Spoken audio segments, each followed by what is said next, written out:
Sponsored by Life Care Hospital and Research Center. Best treatment facility available. Address Janta College Road. Nursing home and research centre में हुआ spinal का सफल operation.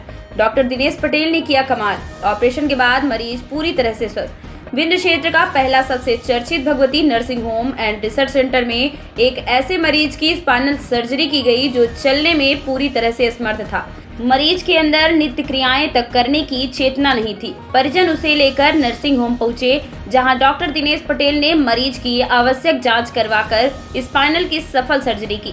Surgery करने में डॉक्टरों को 5 घंटे समय लगा। ऑपरेशन के 3 घंटे बाद मरीज चलने की स्थिति में हो गया। इस संबंध में खुद मरीज और डॉक्टर ने क्या कहा, सुनिए।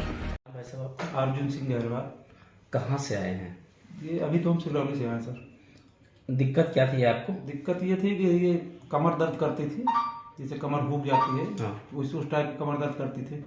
तो 2-3 दिन मतलब वहाँ पे तीसरे डॉक्टर को दिखाए, दवाई वगैरह ली और मतलब दर्द की टैबलेट खाए थे, तो उसमें आराम नहीं हुआ। 2-3 दिन बाद मतलब पूरा ये पीछे का सिस्टम ही जाम कर दिया था, मतलब यहाँ से लेके गर्दन तक नहीं हिला पाते थे। अच्छा। फिर उसके बाद 5 तारीख को यहाँ पे आए सर, मतलब फिर MRI वगैरह कराए। उसमें और क्या दिक्कत होती थी? उसमें मतलब जैसे जाम हो गया था और लेटरिन बाथरूम का मतलब दिक्कत हो गई थी। मतलब लेटरिन बाथरूम मालूम ही नहीं पड़ती थी, मतलब लेटरिन है कि नहीं है, ऑटोमेटिक छूट जाती थी। अच्छा। जी। तो उसके बाद फिर कहाँ आप आए? हम यहाँ पे आए सर के पास, भगवती हॉस्पिटल। हाँ। फिर यहाँ पे सर 5 तारीख को आए सर के पास हम, तो मतलब 5 तारीख को शाम के टाइम में, फिर रात में MRI वगैरह कराए सर। बाद में बताया कि मतलब वो ऑपरेशन करना है। रहने वाले कहाँ के हैं आप? रहने वाले हम रीवा के ही हैं, तो जवा तहसील के। अच्छा। जी। ठीक। बाद वो स्वस्थ हैं? हाँ, उपचार मिलने के बाद तो बहुत स्वस्थ हैं। 15 दिन में जैसे आराम मिला है उस हिसाब से तो लग रहा है कि मतलब ठीक है। ज़्यादा दिन में और ज़्यादा आराम, काफ़ी आराम हो जाना चाहिए। क्या उम्मीद लेके आए थे आप? अब हम लोग तो यही उम्मीद लेके आए थे कि आराम में हो जाएगा, ठीक हो जाएगा। ऑपरेशन के बाद बहुत आराम मिलेगा। उम्मीद पर भगवती नर्सिंग होम जो है, तो वहाँ के डॉक्टर खरे उतरे कि नहीं? हाँ, खरे उतरे हैं दिनेश पटेल जी।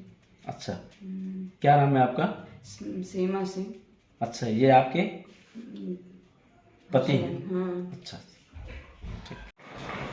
सर, एक पेशेंट आया था, स्पाइनल उसको दिक्कत थी, रीढ़ की हड्डी में, उठ बैठ नहीं पा रहा था और लेटरिन बाथरूम भी छूट जाती थी, उसको पता नहीं चलता था। आपके द्वारा सर्जरी की गई है, क्या है कुछ था इसमें विशेष? कितने घंटे सर्जरी चली, क्या करना पड़ा?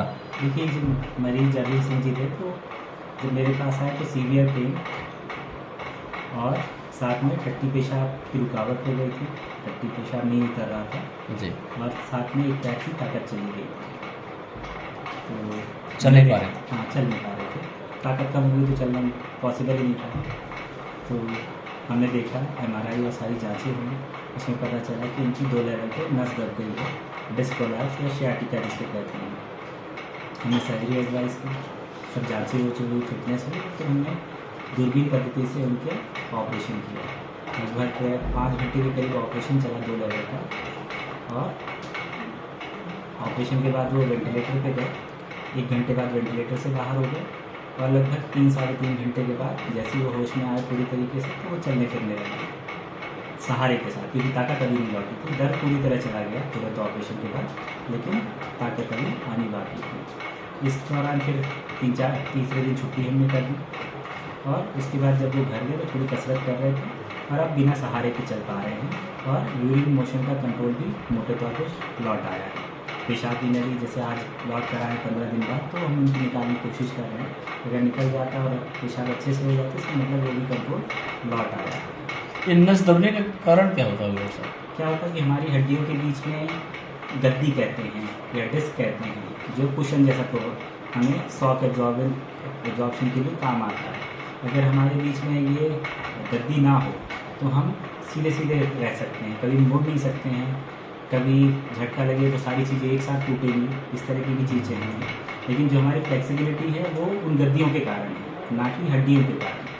तो उनका होना भी ज़रूरी है, क्योंकि हमें फ्लेक्सिबल होना, आगे मुड़ना, पीछे मुड़ना, झुकना है, ये करना, तो इसमें हमारी मदद करती गद्दी। लेकिन अब वो सॉफ्ट होती है, तो जैसे ही प्रेशर पड़ता है तो वो निकल कर पीछे नस होती है उसको दबाने लगता है। और जैसी दबाता है तो जिस लेवल पर दबाएंगे उसके नीचे का फंक्शन मोटे तौर पर चला जाएगा और सीवियर पेन आता है, सीवियर दर्द आएगा उसको पैरों में। उससे ताकत, टट्टी, पेशाब जो भी होगा उसके नीचे का जाएगा। ऐसा बहुत बार होता है। और दूरबीन से ये फ़ायदा होता है कि एक मिनिमल 1 सेंटीमीटर 1.5 सेंटीमीटर के चीरा लगाया, इंसिजन दिया और उससे आदमी को दर्द नहीं होता है पोस्ट ऑप में, ऑपरेशन के बाद। जैसे पुराने टाइम पे हम बड़ा चीरा लगाते थे, किसी काम के करने के लिए 6-7 सेंटीमीटर का चीरा लगा देते थे और मांसपेशियों को खींचते थे इस तरफ उस तरफ। तो इससे क्या होता था कि नुकसान भी बहुत होता था और मरीज को ऑपरेशन के बाद दर्द बहुत होता था। अभी जैसे मैं दूरबीन पद्धति से जो लेटेस्ट टेक्निक है यूनिलेटरल बाइपोर्टल, उससे पद्धति से करता हूँ। हिंदुस्तान में कुछ लोग ही कर रहे हैं अभी। जैसे इस पद्धति से ऐसा कहें कि हम 3 लोग थे जिन्होंने शुरुआत की थी इंडिया में 2019 में।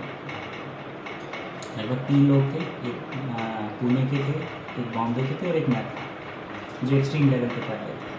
बेसिकली ये डेवलप की थी कोरियंस ने ये पद्धति, और उसके बाद हम सब लोगों ने सीखा और करने लगे जी। और इसी पद्धति से गर्दन का, थोरेसिक स्पाइन की सर्जरी, लंबर स्पाइन की सर्जरी, इसी से फिक्सेशन, तो रिकवरी बहुत फास्ट है मरीजों की।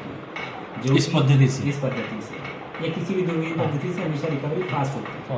अगर हम रिजल्ट वाइज देखें तो जो ओपन वर्सेस इस पद्धति से जाए, रिजल्ट्स लॉन्ग टर्म में एक जैसे हैं, लेकिन ओवरऑल पेन जो है उसका पोस्ट ऑप में ऑपरेशन के बाद वो काफ़ी कम रहता है। मतलब ये सोचिए ना कि 5-6 घंटे ऑपरेशन कराए, 1 घंटे बेहोश रहा वेंटिलेटर पे, उसके बाद वो जैसी होश में आता और 2 घंटे और लिए उसमें और चलने फिरने लगा। बड़ा इंसिजन देता, पेन होता तो हिल भी नहीं पाता, ना करवट दे पाता, ना कुछ करता। और दूसरे तीसरे दिन मैक्सिमम टाइम में 24 घंटे के अंदर ही डिस्चार्ज कर देता हूँ लोगों को, और ज़्यादा से ज़्यादा 36 घंटे। अब पूरी तरह से आ रहा है लगभग।